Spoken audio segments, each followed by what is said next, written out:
आज हम बात करेंगे अशोक वृक्ष तथा वाटरमेलन टर्मलाइन क्रिस्टल के प्रयोगों के बारे में। यदि वाटरमेलन टर्मलाइन क्रिस्टल को अशोक वृक्ष के साथ किसी भी घर में पूर्व दिशा में लगा दिया जाता है तो यह उस घर के लिए बहुत ज़्यादा शुभ रहता है। आमतौर पर घरों में कलह कलेश गृह कलेश जैसी परिस्थितियाँ बनती हैं। कई बार लोग यह भी महसूस करते हैं कि आत्महत्या कर ली जाए। कई लोग ऐसा करने की कोशिश भी करते हैं। जिन घरों में ऐसी गतिविधियाँ या ऐसी परिस्थितियाँ आती हैं उन घरों में पूर्व दिशा में वाटरमेलन टर्मलाइन क्रिस्टल अशोका के पेड़ के बीच में लगाना चाहिए। अगर आपको उसकी क्रिस्टल वाइन मिल जाती है, ये मेरे पास रोज क्वार्ट्ज क्रिस्टल की वाइन है, ऐसी अगर वाटरमेलन टर्मलाइन क्रिस्टल की वाइन मिलती है तो इसको पूर्व दिशा के बीच में अशोका के पेड़ के बीच में लगाएं या गमले में लगाएं। ऐसा करने से उन घरों में आत्महत्या और अचानक जो ग्रह कलेश की परिस्थितियाँ आती हैं उनके चांसेस बहुत कम हो जाते हैं। यदि यही क्रिस्टल वाटरमेलन टर्मलाइन पश्चिम दिशा में अशोक के वृक्ष में लगाया जाता है तो उस घर में शत्रु के प्रभाव खत्म हो जाते हैं और उस घर के लोग बहादुर बन जाते हैं।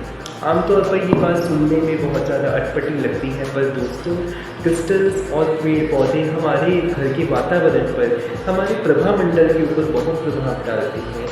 यही क्रिस्टल अगर हम उत्तर दिशा में अशोक के वृक्ष में लगाते हैं तो उस घर के पुरुष, विशेष रूप से पुरुष, बहुत ही ज़्यादा शीतलता और अच्छे आचरण वाले बनते हैं। ऐसे घर के लोगों का जो व्यवहार है, आचार है, आचरण है, वो शिष्टाचार से भर जाएगा। कई घरों में कई ऐसी बातें होती हैं कि जब भी विदेश यात्रा बनती है तो घर में प्रॉब्लम आ जाती है।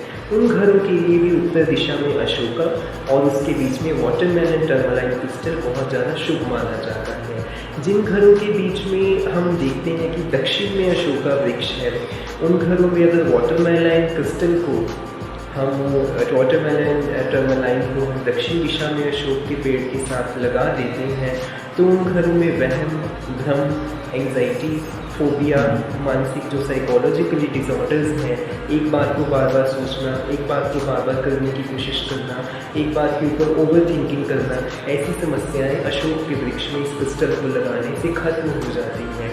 अब ये बात आती है कि इसको लगाना कब चाहिए, इसके लिए कौन सा दिन परमिट किया गया है। इसको किसी भी दिन लगाया जा सकता है, पर हाँ, इसको मोस्ट प्रोबेबली जब भी आप करें तो स्वार्थ सिद्धि योग के दौरान करना चाहिए।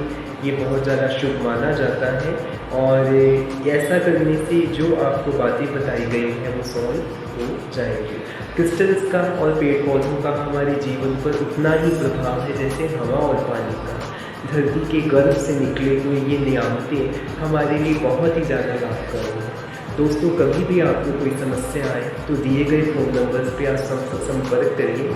कभी भी आपको कोई भी प्रश्न पूछने हैं, अपने जीवन के बारे में जानना है तो दिए गए नंबर्स पे आप ज़रूर संपर्क करिए।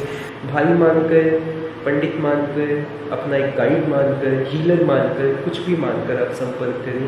मेरी सर्विसेज सभी जाति धर्मों के लिए उपलब्ध हैं। धन्यवाद।